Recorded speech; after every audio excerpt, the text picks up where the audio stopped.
Islam adalah agama. Kamu bingung mau belajar keislaman tapi terkendala jarak dan waktu? Atau kamu bingung mau belajar keislaman tapi yang ringkas dan mudah dipahami? Nah, kami tahu solusinya. Ayo ikuti program Kuliah Studi Islam atau KSI Online bersertifikat. Program ini telah diikuti oleh 100.000 lebih peserta dari seluruh Indonesia loh. Dan program ini 100% gratis. Kenapa sih kamu harus bergabung di program Kuliah Studi Islam atau KSI Online ini? Pertama, kedua, ketiga,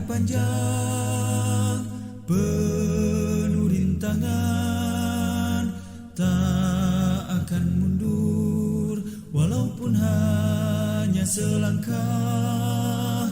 Rasul mulia keempat, sebagai pedoman, kelima, Quran dan Sunnah sebagai keenam, jalan hidup kami. Islam adalah agama mulia. dan seluruh program ini gratis. Allah yang esa. Daftar sekarang juga dengan ketik KSI, tanda pagar nama lengkap, tanda pagar kota, dan kirim melalui nomor WhatsApp berikut ini. Ayo tunggu apa lagi? Daftar segera di program Kuliah Studi Islam atau KSI Online. Masya Allah, menarik bukan? Bagi kamu yang ingin belajar keislaman tapi terkendala jarak dan waktu, dan yang ingin belajar keislaman tapi yang ringkas dan mudah dipahami, Kuliah Studi Islam atau KSI Online solusinya. Sebagai jalan hidup kami. Mas. Mau daftar kuliah nggak, Mas? Enggak Mas. Biayanya murah loh, Mas. Dan akreditasinya juga baik loh, Mas. Maaf, enggak dulu Mas. Tapi ini kampus bersyariah loh, Mas. Dan lulusannya juga berkualitas. Di mana Mas? Oh, di STAI Al-Hidayah. Tak akan mundur walaupun hanya selangkah. Rasul mulia sebagai pedoman, Quran dan Sunnah sebagai jalan hidup kami. Bismillahirrahmanirrahim. Assalamualaikum warahmatullahi wabarakatuh.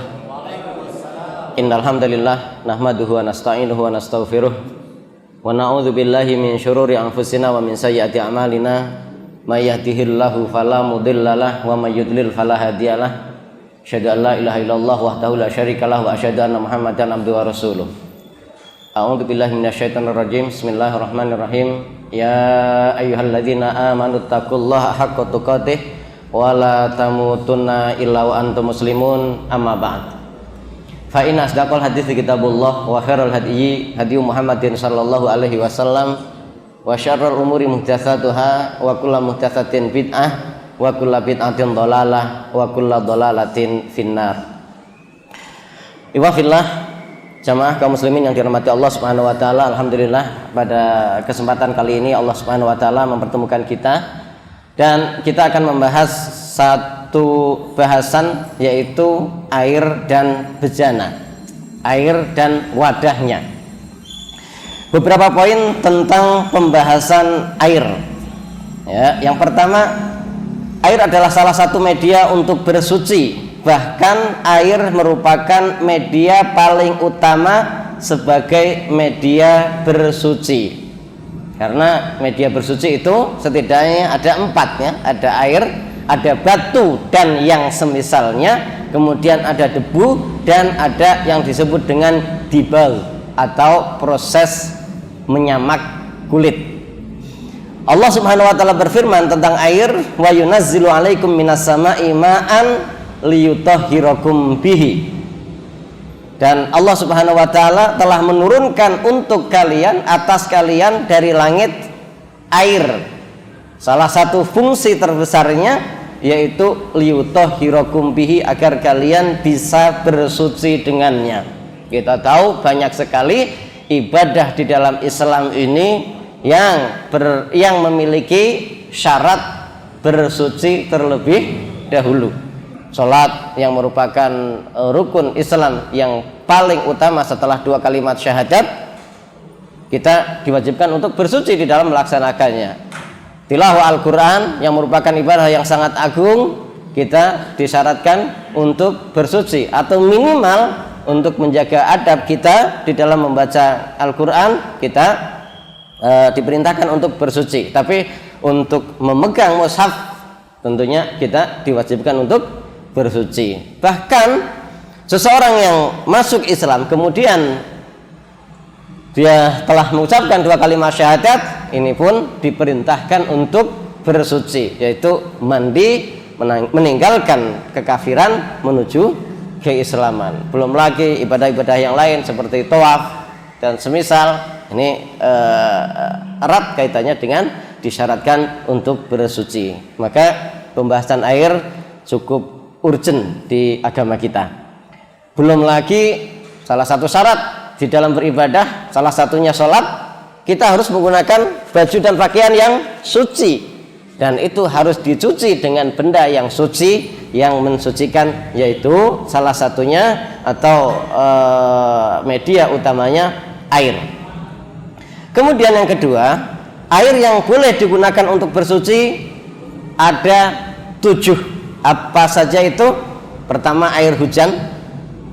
Air hujan, kalau kita ada kekeringan ataupun kita sayang sudah naruh bak ember di bawah pancuran, kita buang begitu saja, kita gunakan untuk bersuci. Monggo, mau mandi, mau nyuci, ya. Kemudian yang kedua, air laut. Tinggal di pantai bisa kita gunakan, asal kita anggap air laut itu oke untuk bersuci, baik itu mandi ataupun mencuci baju, mencuci kotoran dan yang lain semisalnya, ya. Kadang kan ada yang kurang nyaman karena masih lengket, ataupun kalaupun untuk mencuci baju kurang bersih begitu, ya. Nah, ini jika memang tidak ada, ya itu bisa digunakan untuk bersuci, baik untuk menghilangkan hadas ataupun untuk menghilangkan najis. Yang ketiga, air sungai. Yang keempat, air sumur. Yang kelima, mata air. Yang keenam, air salju. Kita tinggal atau terdampar di kutub utara atau kutub selatan gitu, ya, lupa nggak bawa air. Di sana yang ada adalah salju, masih bongkahan-bongkahan salju, silakan antum ternyata bawa perapian, antum cairkan, kemudian antum bisa gunakan itu untuk bersuci, baik itu berwudu, mandi, mencuci yang najis, ya. Ini kita spesifikkan mencuci yang najis. Kenapa? Yang menjadi syarat di dalam ibadah itu kesucian dari najis, bukan kotoran-kotoran biasa. Kalau kotoran biasa masih bisa dimaafkan. Kita ngebengkel kena oli, kita ngeladang, kemudian kita kena lumpur, waktunya sholat, silakan sholat, nggak masalah. Ya, yang terpenting bukan najis.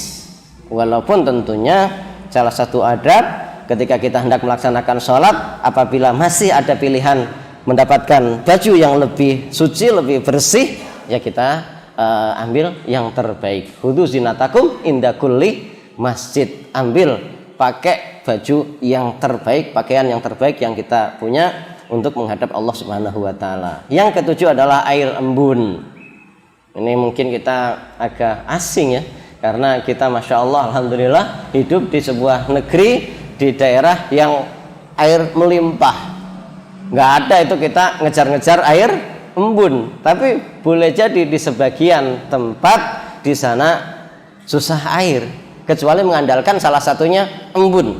Antum gelar plastik tiap malam, ya, yang luas, pagi-pagi kita angkat, kita satukan, ternyata dapat banyak, 1 ember atau yang lebih dari itu boleh dipakai untuk berwudu, untuk mandi, untuk juga mencuci pakaian atau apapun itu yang kena najis. Jadi air yang boleh digunakan air hujan, air laut, air sungai, air sumur, mata air, air salju dan air embun.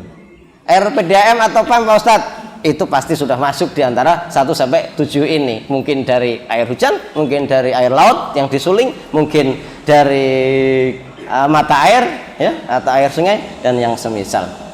Intinya air yang boleh digunakan untuk bersuci terhimpun dalam sebuah kalimat yang sudah biasa disampaikan oleh para ahli fikih, yaitu manazala minas sama'i aw naba'a minal ardi ala ayyi sifatin kana min aslil khilqati. Segala air yang turun dari langit atau keluar dari bumi dengan bentuk apapun dalam bentuk yang masih asli, belum direkayasa, belum direbus kemudian dicelupin teh, belum direbus kemudian disatukan dengan kopi dan gula, masih asli dari langit ataupun dari bumi. Yang ketiga, poin yang ketiga, bentuk-bentuk bersuci apa saja?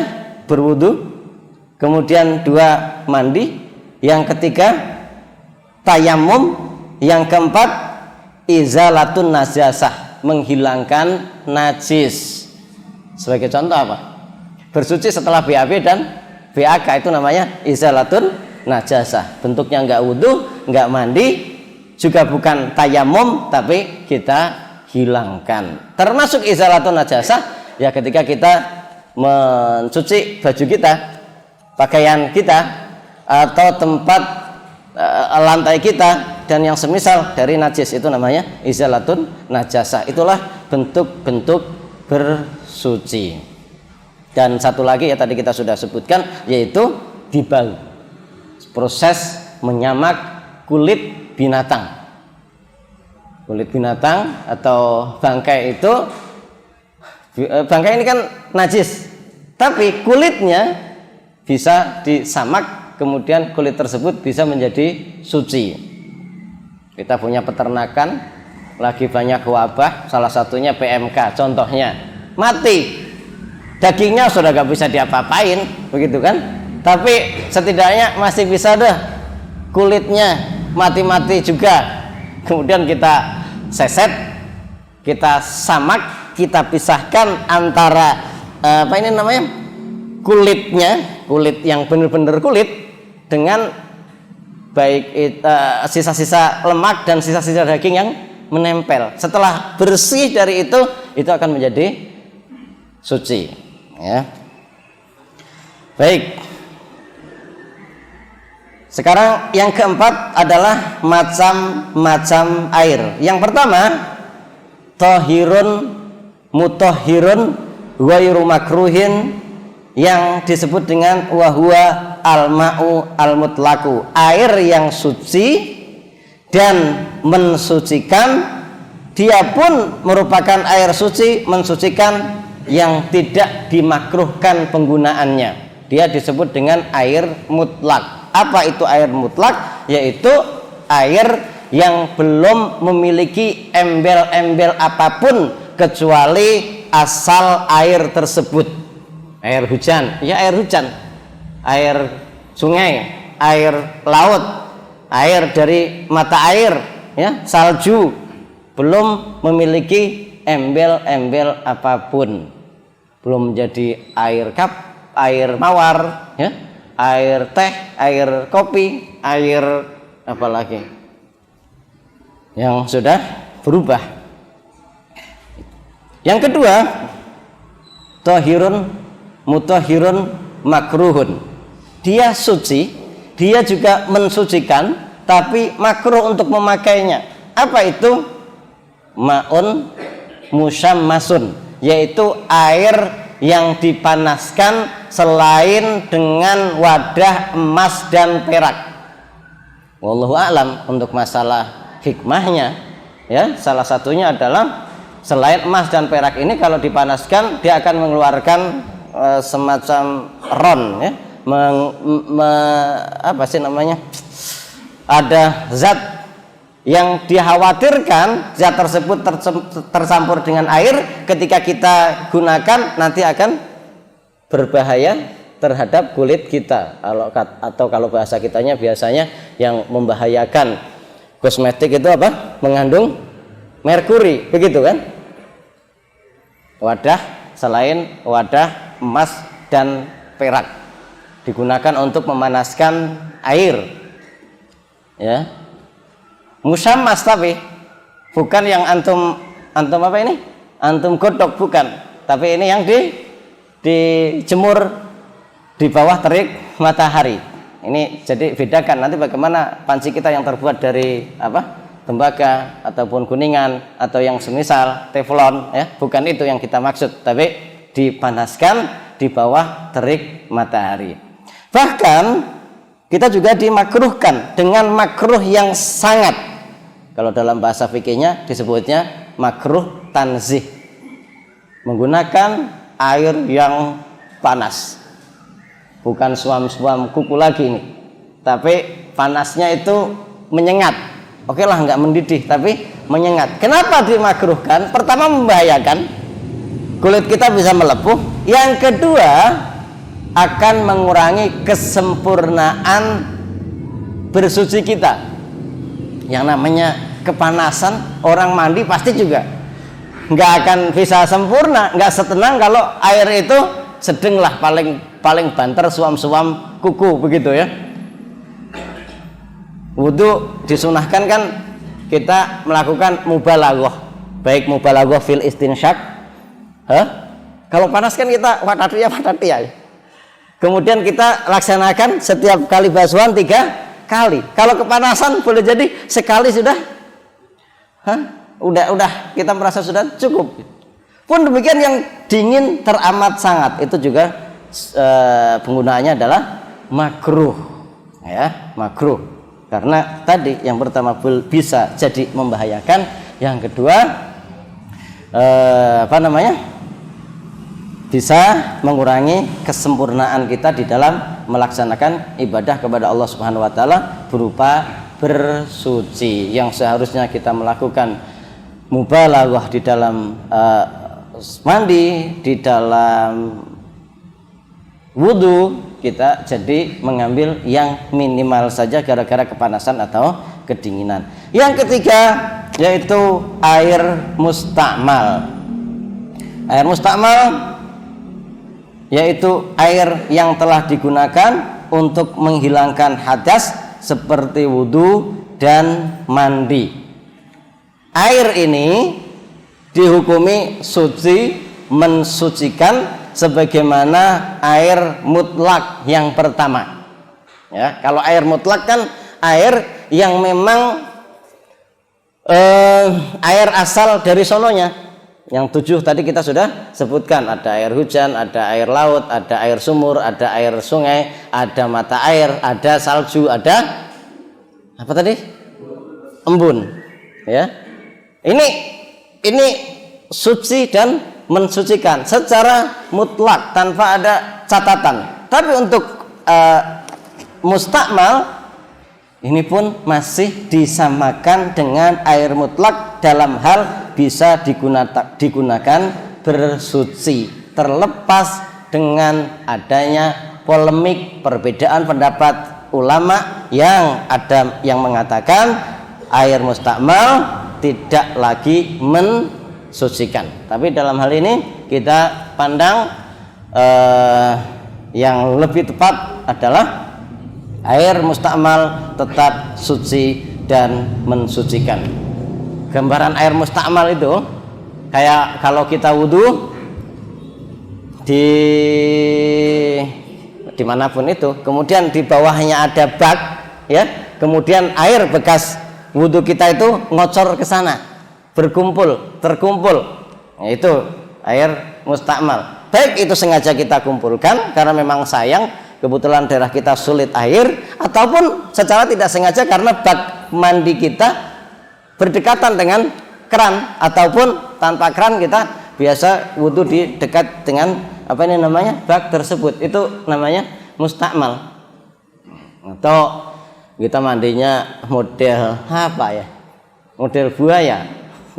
Masuk aja begitu ke dalam apa namanya bak. Padahal ini kita sedang bersuci hadas besar, ya, maka yang ini yang disebut dengan mustakmal, dihukumi suci dan mensucikan sebagai air mutlak, terlepas adanya polemik, perbedaan pendapat, adanya ulama yang menganggap air tersebut tetap suci tapi tidak mensucikan.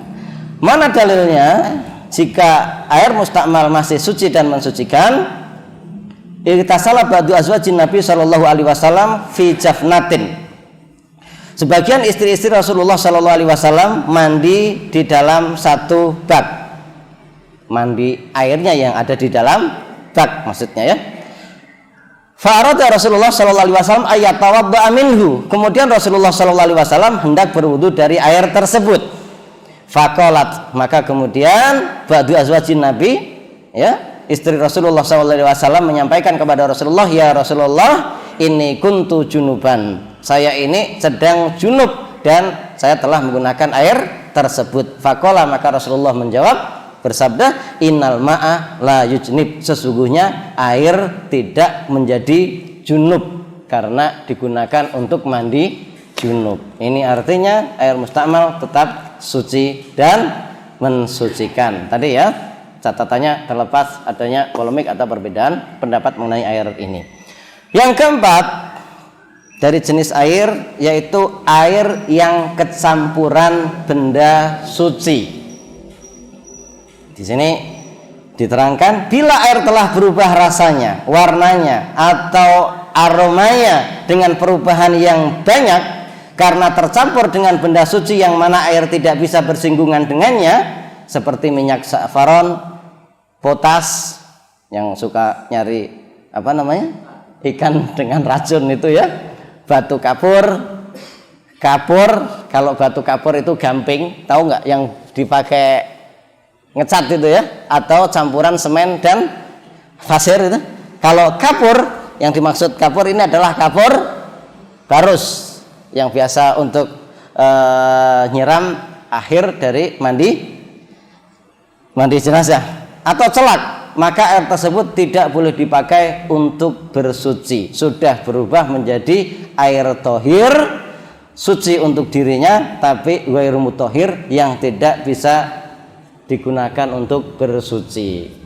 Nah, tadi buat teh satu apa namanya drum, ini sudah nggak bisa, itu suci, diminum monggo silakan, halal, ya, bahkan apapun makanannya antum boleh minum dengan itu, tapi untuk bersuci, wah, kita kehabisan airnya semua sudah dipakai teh sama kopi, masuk waktu sholat, bagaimana? Apa kita wudhu dengan itu? Oh enggak, ya, nggak bisa. Atau sudah tercampur dengan zafaron, sudah tercampur dengan potas atau batu kapur tadi kita sampaikan. Ini dengan catatan memang zat-zat ini adalah zat yang tidak biasa bercampur dengan air. Ini kita datangkan secara mandiri, kemudian menjadi sebuah air yang tersendiri. Jadi air potas menjadi air zafaron, menjadi air kapur baros tadi kita katakan. Tapi kalau bercampurnya itu dengan sesuatu yang biasa tercampur, apa itu? Ganggang, terus kemudian lumpur, daun-daunan yang kering dan pada akhirnya membusuk. Ini kan merubah warna air tuh, ya. Yang kayak begini tetap dikatakan sebagai suci dan mensucikan. Banjir, ya, warnanya akan berubah. Yang lumpurnya hitam akan menjadi berubah hitam, yang lumpurnya warna merah, airnya akan berubah menjadi merah. Tapi air itu nggak bisa apa namanya berpisah dengan itu tanah. Memang dari awalnya dia lewat di atas tanah dan dia akan terpengaruh dengan warna tanah yang dilewati. Atau itu memang sumur kita dekat dengan pohon, ya, bahkan di bawah pohon yang setiap saat air daun-daun berguguran, kemudian dari situ kemudian berubah warnanya. Nah, Disinilah perbedaan antara air teh yang sengaja kita buat untuk minuman dengan aliran sungai yang ada di kebun teh. Aliran air yang di kebun teh walaupun kemudian berubah menjadi kemerah-merahan tetap suci dan mensucikan. Air teh yang kita seduh itu suci tapi tidak mensucikan. Antum pahami itu. Jadi di dalam bahasan fikih, air yang tercampur itu ada yang disebut dengan mukhalid dan ada yang disebut dengan mujawir. Ini enggak semua orang harus tahu, tapi kita kasih tahu saja.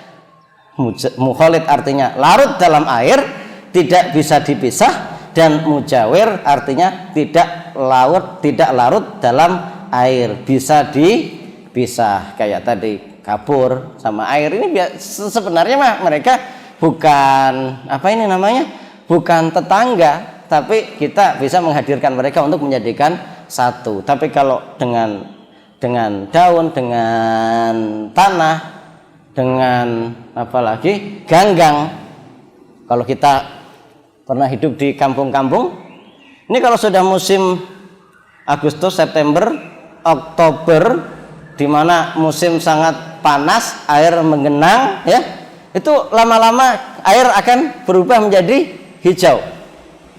Lumpur yang ada di dasar mulai naik, kemudian ganggang mulai berkembang biak sehingga air itu warnanya menjadi hitam atau menjadi hijau. Itu tetap suci dan mensucikan. Boleh mandi di sana, boleh wudu dengannya. Kita juga boleh mencuci apapun yang najis dengan air tersebut. Nah, ini dipahami. Sebagai contoh lagi, air laut yang kebetulan pasirnya bukan pasir putih, pasirnya berwarna coklat, dia yang di bagian tepian itu pastinya warnanya nanti akan coklat. Itu tetap suci dan mensucikan, walaupun warnanya kayak gitu, boleh mandi dengannya dan wudhu dengannya. Baik, sekarang kita yang kelima, yaitu air najis, yaitu air yang kemasukan najis dan air tersebut kurang dari 2 kullah, atau air tersebut sudah mencapai 2 kullah lantas berubah antara rasa, warna dan aroma. Cuma segini kecemplungan yang najis itu, tai cicak, ya sudah dibuang, ambil lagi. Tapi kalau seember gede ini, 2 kullah itu berapa? 200 liter. Kalau kita pakai rumusan bangun itu berarti 60 kali 60 kali 60 yang menghasilkan 206, kurang lebih 206 liter. Itu kecemplungan kotoran cicak, kecemplungan bangkai tikus, selama tidak merubah rasa, warna, dan aromanya, ini masih suci. Tapi biarpun suci, ya jangan biarkan itu bangkai nangkring di lama-lama akan membusuk dan akan merubah rasa, aroma, dan warna daripada rasa, warna, dan aroma air tersebut. Dibuang. Ya, ini biasanya kita suka ketuker nih. Ada air kemudian kecemplungan bangkai, aromanya nggak karu-karuan gitu kan.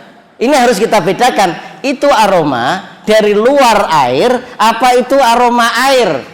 Kan kalau kita habis ada bangkai kita buang sekalipun boleh jadi sisa-sisa aroma yang ada di sekitar situ kan belum hilang, tapi boleh jadi airnya itu sudah nggak ada aromanya, tapi sekitaran air tersebut masih beraroma. Jadi bisa dipastikan air yang beraroma nggak sedap itu airnya sekitaran.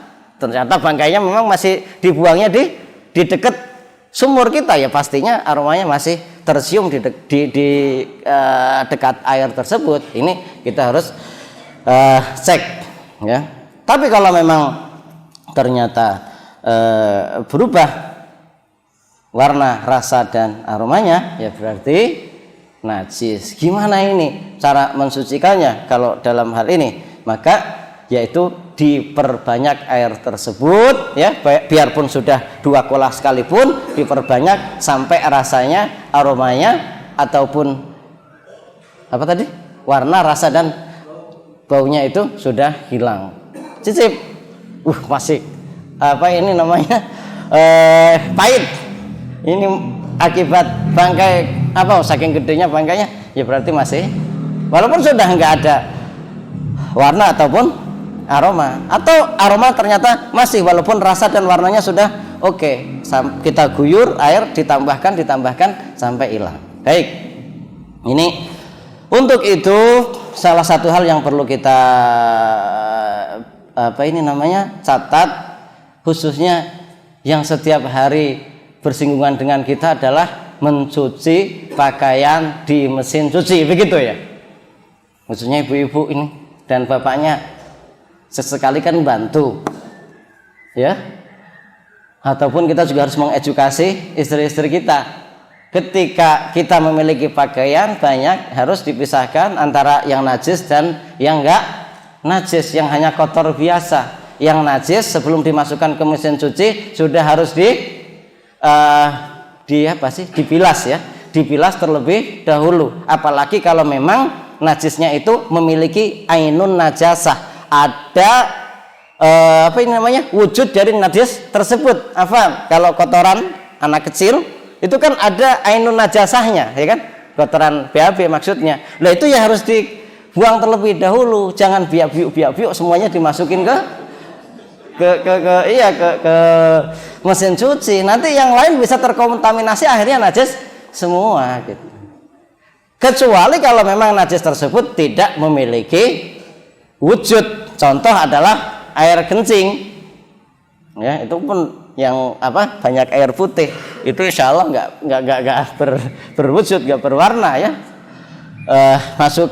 Kalau terpaksa ini masukin semuanya, kita mau pakai metode ini, baru kemudian diguyur, dibuka apa ini namanya, kerannya itu keran mesin cuci maksudnya, baru diguyur, setelah itu ditutup, diisi lagi dengan air yang suci, baru itu bener ya. Jangan dijadiin satu. Darah haid yang biasa ataupun kita habis jalan-jalan kemudian kena ranjau kucing, maksudnya kotoran kucing begitu ya, itu harus dibersihkan dulu baru dimasukkan ke dalam mesin cuci.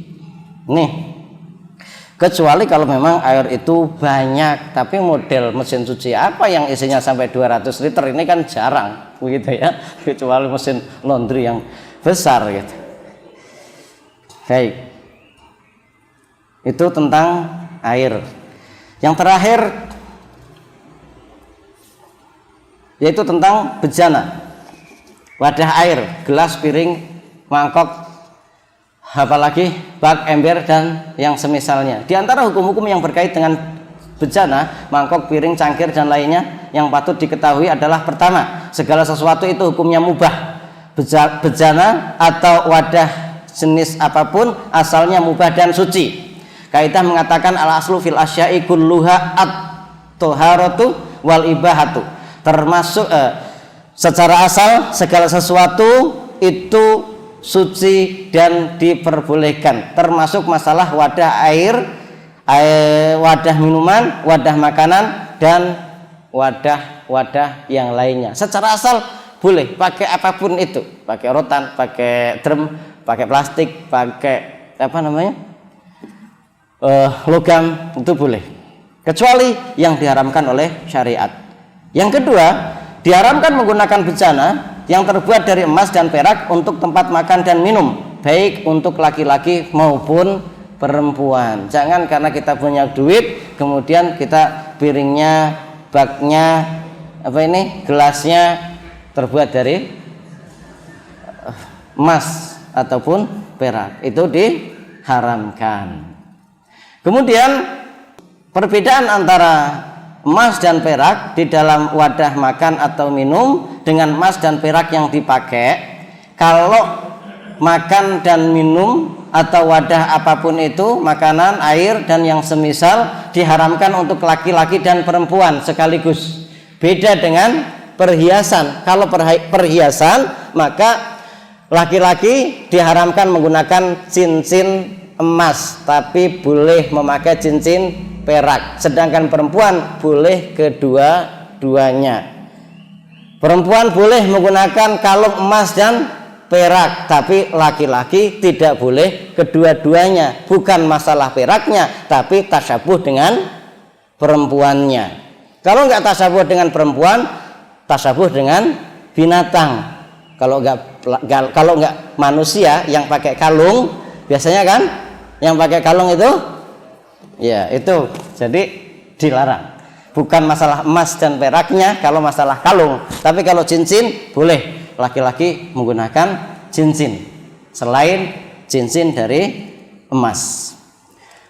Yang ketiga, sama dengan hukum bejana yang terbuat dari emas dan perak, yaitu haram penggunaannya, maka kulit bangkai pun najis untuk digunakan sebagai tempat air. Kalau dulu itu kan ada yang namanya geriba. Ya, geriba adalah wadah air yang terbuat dari kulit, dan kalau kulitnya adalah kulit dari binatang yang tidak disembelih kematiannya, maka itu haram digunakan sebagai wadah air atau wadah yang lainnya karena hukumnya najis. Ini harus ada pembahasan khusus karena panjang sebenarnya. Menggunakan bejana ahli kitab, tempat-tempat macam-macam lah, tempat masak, tempat panci, gelas, apalagi piring.